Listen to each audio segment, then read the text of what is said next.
Josh Whalen here, financial advisor at Alterra Advisors, here to talk through a question that we get really commonly from folks that are approaching retirement. I want to retire next year. Am I ready to do it? And that might be next year. It might be in a couple of years. It might be, I just retired. Am I going to be okay? But some version of this question is a really common one that we get. It's super important to be able to answer accurately so that you can find a way to be able to sleep peacefully throughout retirement and actually enjoy that next phase of life.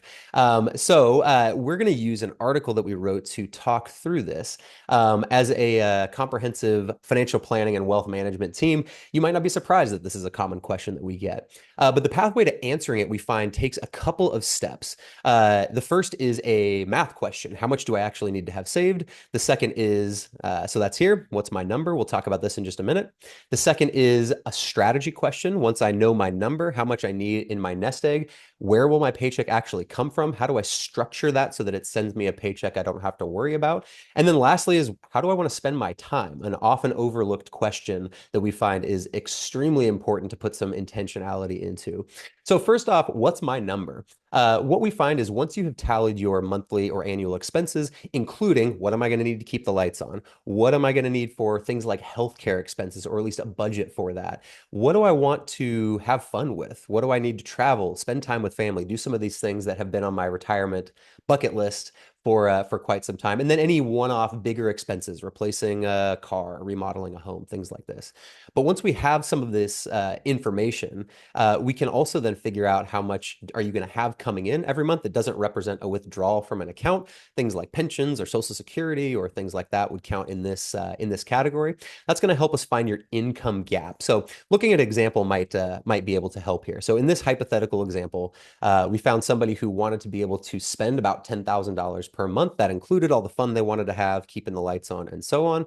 They were going to have about $3,000 coming in from a pension, and that meant they needed to fill about $7,000 per month from withdrawals from their investments, which is a scary thing to do because you've only ever been saving into those investments. But we can help figure out the target number and then a good strategy to make that happen. So in this case, what we found with some various assumptions was that their target was about $2.5 million. Now, it's important to understand what this is. This is not you need $2.5 million sitting in a checking account doing nothing. This assumes that you have good retirement income strategies implemented. If you had a good strategy in place, you could achieve this goal in this hypothetical situation with something like $2.5 million. Again, this must be customized for your situation. There's no way that you could just take this and go, that's basically my goal. I can just follow this. It has to be customized for your exact situation. So the goal here is to illustrate a hypothetical example. So in some cases, somebody will find, great, I'm on track with the plan that's been customized to me. I can move on to strategy. Oftentimes, other questions come up. Either maybe I found that I'm not quite on track, or I now have questions about other goals I might be able to accomplish. And that's where some of these tools that we use can come into play. So, using another hypothetical situation, this is projecting a client who wanted to retire at age 60 and spend about $150,000 per year. Now, we build this all for every single client, but this client was about 50. We found that if they kept doing the things that they were doing at the time, sold a business, you see this nice little pop in their investments, each vertical blue bar is the projected balance of their retirement nest egg over time. So by age 60, they'd have about $5.5 million saved. And if they spent this way all the way out till age 100, they'd still have about 5.2 million left. Again, assuming that these assumptions are actually what carries out. One of the reasons that this needs to be reviewed regularly is that what we know is that this isn't going to happen in a straight line. But if you review it each year, you can account very simply for variations. What if the market goes down in one year? What if I end up spending a little bit more in one year? How do I need to recalibrate? But another question that we get is, okay, well, this looks really good. What if I want to spend a little bit more? Okay, just adding $30,000 a year of expenses rather than having about $5.2 million, they are going to spend through their assets by the time they're 95. So that's a big change, but something then we can in advance help you foresee what you could do with. So you might go, no, I'm okay spending a little less. You might say, I'm comfortable working a little bit longer. I could go to 62. I might be able to save a little bit more. These clients actually have the ability over about a decade to save some more. So if they combined all of these things, they're going to now have another achievable scenario that they get to now choose from. So again, the goal here is just to communicate that there are tools that can be used to provide specificity to kind of thought exercises, experiments, and scenarios that you might be thinking about that you might be able to achieve in retirement. Okay, so now that we have some target numbers to shoot for, it's important to then transition to where's my paycheck actually going to come from?